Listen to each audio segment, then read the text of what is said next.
Hi, it's Jess. Sometimes we'll bring you episodes outside of your regularly scheduled nonsense. This is one of those episodes, an extra special listening edition of SYLVAIN's Progress Report newsletter. This time, it's coming from Aaron. I'll let him take it away.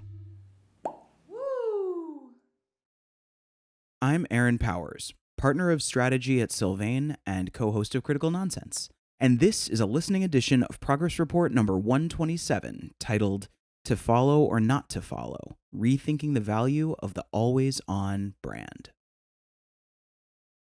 I started 2025 with a broken neck. Not literally, of course, thank God. Figuratively. My whiplash is mostly self-inflicted. Like so many other business leaders, I'm transfixed by this year's deeply upsetting political circus and environmental horrors, but I'm also ripping myself away to manage my mental health. I'm decoding the moment through philosophical abstractions and think pieces, but I'm enmeshed in these very real, searingly personal, and painfully tangible ramifications of each moment.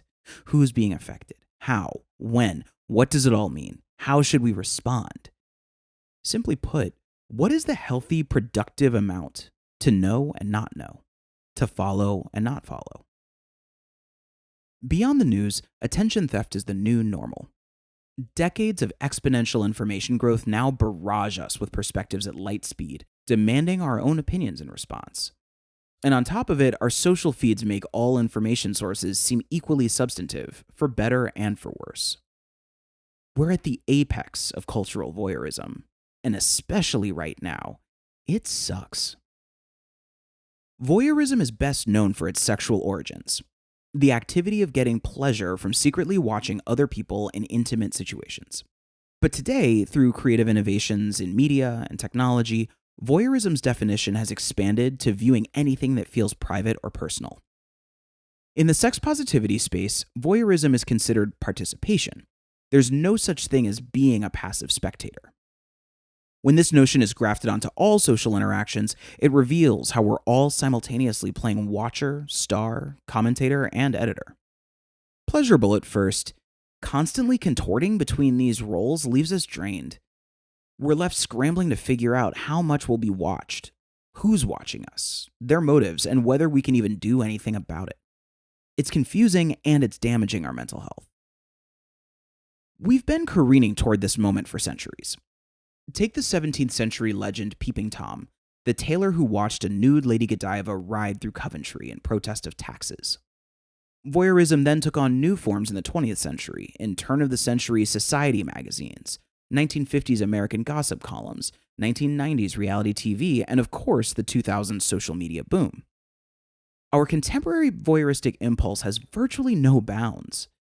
We see it in data voyeurism, as AI systems lurk behind our monitors, gaining access to our deepest understandings of the world around us.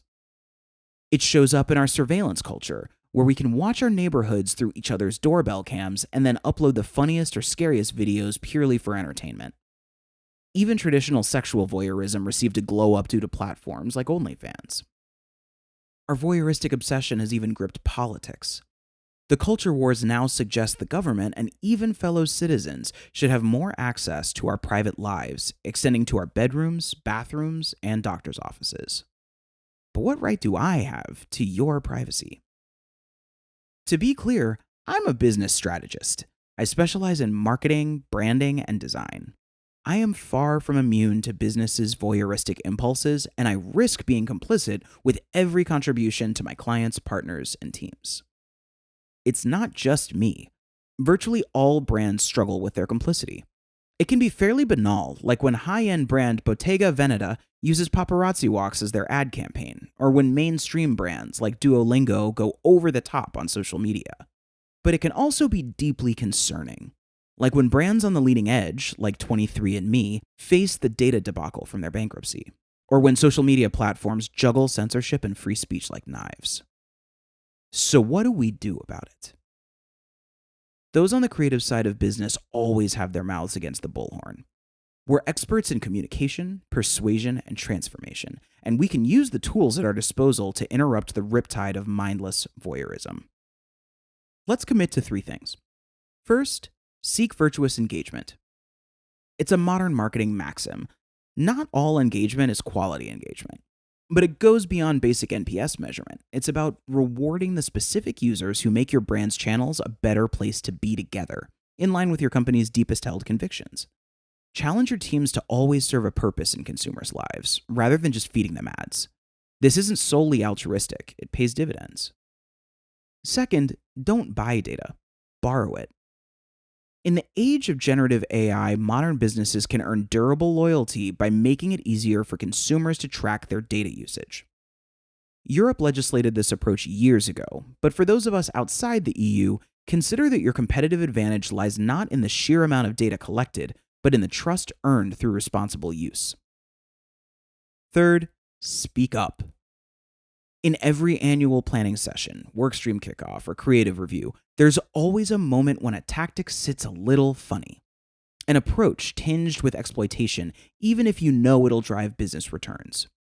Don't ignore those feelings. Complacency and exhaustion is where we all are, so seizing something better should always remain a priority, no matter your seniority. Ultimately, the whiplash is real, but we can still press ahead into 2025 with a sense of collective purpose, accountability, and action at the forefront, with a goal to use our presence and influence to manage our voyeuristic impulse rather than exploit it. Then, maybe voyeurism can be as exhilarating and rewarding as it promises to be, every time. Progress Report is a SYLVAIN production. We'd like to thank today's reader and host and author of To Follow or Not to Follow, Rethinking the Value of the Always On Brand, Aaron Powers. Special thanks to Alex Contel, Les Jacobs, Natalie Berry, and Jillian Rosen. For more from SYLVAIN's Progress Report or to sign up for the Progress Report newsletter, go to progressbysylvain.co. Now, back to the nonsense.